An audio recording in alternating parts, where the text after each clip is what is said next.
Je to sad Anabel šalje poruke. Anabel mi šalje poruke! Ovo sam pauziraj ovo! Nemoj staviti iz početka! Gasi kompjuter! Gasi jebeni! Anabel video, danas radimo Anabel video, jer to je nešto što sam htio raditi, da. Ovo je sjajno za... Ko je tamo bio?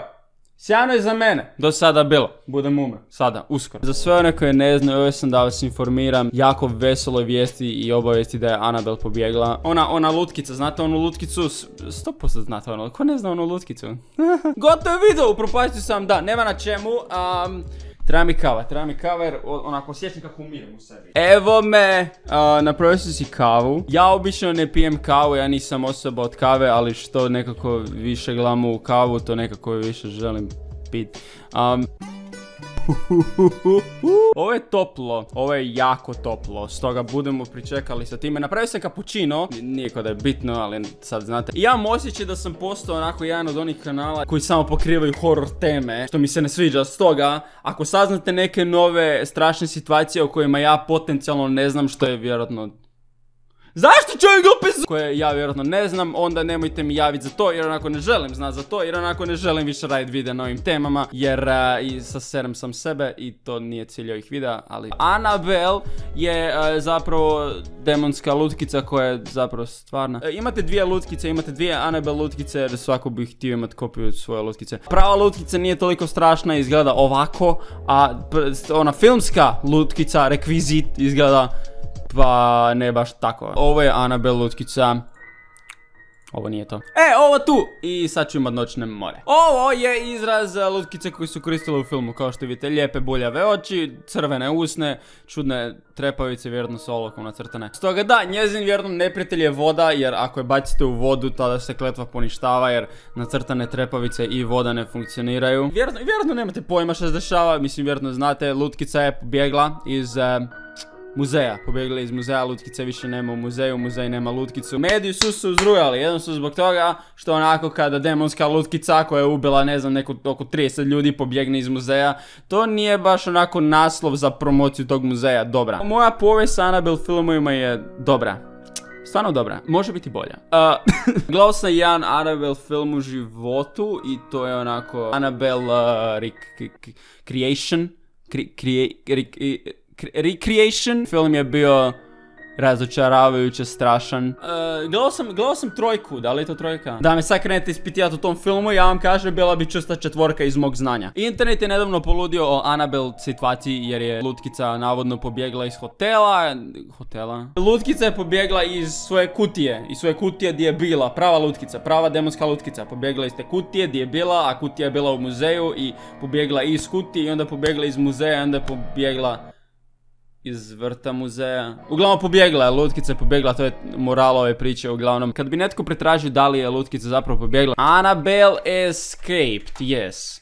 Pa to je uznemiravajuće, ali dobro. Google bi izbacio ovo tu! Prava Anabel lutkica je upravo pobjegla iz Varen muzeja, to je to 2020. je gotova. Anabel the lutkica! I da, upravo sam rekao D na engleskom, lutkica na hrvatskom. On August... Da, brojim na prste. To je 8. mjesec. Ok, engleski je malo kompliciraniji, pa na prste, to je okej.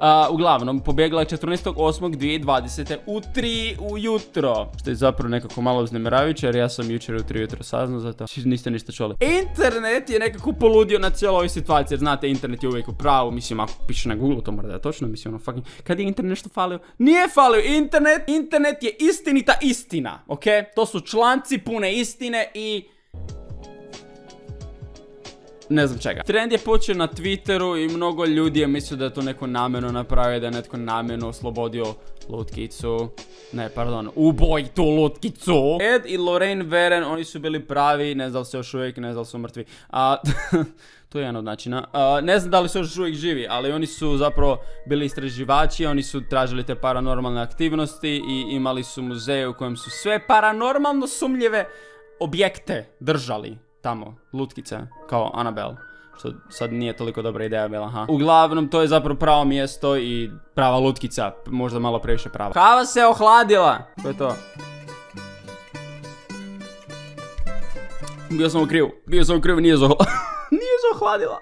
ne osjećam više jezik. Ako niste znali, Annabelle serijal je povezan onako sa Conjuring serijalom i Conjuring serijal je povezan sa The Nun serijalom i Valakom. Da budem iskren, sad onako vrijeme za iskrenost, nisam ni oka sklopio noćas. Mislim da sam spavao oko 3 sata, onako otvorenih fucking očiju. Stvarno, bilo je zabavno. Gledao sam si mrak je gledao mene, baš super je bilo. Da, jednostavno nisam mogao spavati. I onda je slijela ta neka apsurdna situacija u kojoj što sam više pokušao spavat, to sam zapravo manje mogao spavat.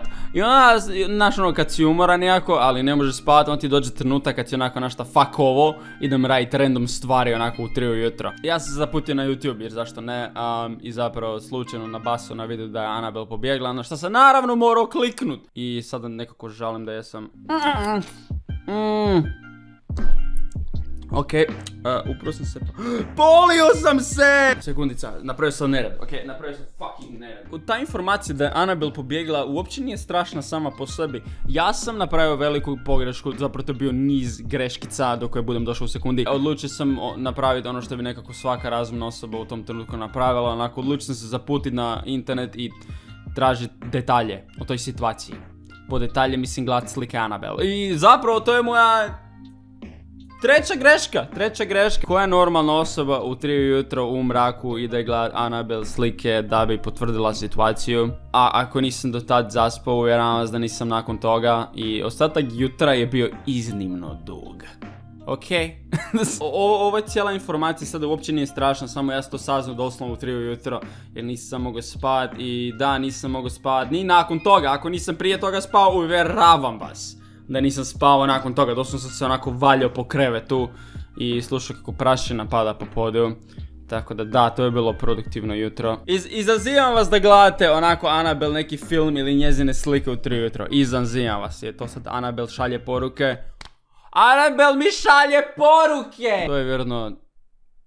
Zapravo tu nije mobitel. Šta je zvonilo? Nema mobitel ovdje kad snimam. Mislim da Annabelle filmovi uopće nisu dobri jer onako nemaju dobru priču, uvijek se nešto čudno dogodi, stoga je onako malo glupo. Ali onda opet onako šta ja znam, ja sam doslovno pola filma onako bio pod dekom, stoga možda to nekako utjecalo. Možda sam ja nešto propustio. Uglavnom ta lutkica je nekako zadnje što želite vidjeti u svojoj kući, jer pa ne moram objašnjavati. Nisam mnogo uspio podataka pronaći na ovoj temi, ali 2017. Ed je premještao lutku u drugu kutiju, tu pravu Annabelle, ne znam zašto, možda je htjela s bazenom kutiju, nemam pojma. Možda to ima veze sa time, stvarno ne znam, možda onako nije zalijepio dovoljno dobro tu kutiju sa patafixom. Jedini pravi video na cijeloj situaciji je bio 1969. kada je prava Annabelle lutkica kao sjedila na stolici, onda iskočila na kamermana i kamerman je umro. I jedini Annabelle film koji sam gledao je bio Annabelle neću opet to ponavljati. I uglavnom u tom filmu, taj film me osakatio do kraja života. Zbog čega? Ovo je scena koju nikad u životu vjerojatno neću zaboraviti, koja me osakatila do kraja života. Probat ću komentirat novo, ali ako ne bude mogao, jednostavno pustite me na miru, imam svoje limite, fuck ovo. Oh my fucking god, ne želim ovo gledat. Ne. Fucking god. O ne, nisam spreman za ovo, fuck ovo. Ovo sam pauziraj ovo! Nemoj staviti iz početka! Gasi kompjuter! Gasi jebeni... Kada pokušaš ugasit strašni video i ne možeš naći tipku koja to radi. To se upravo dogodilo.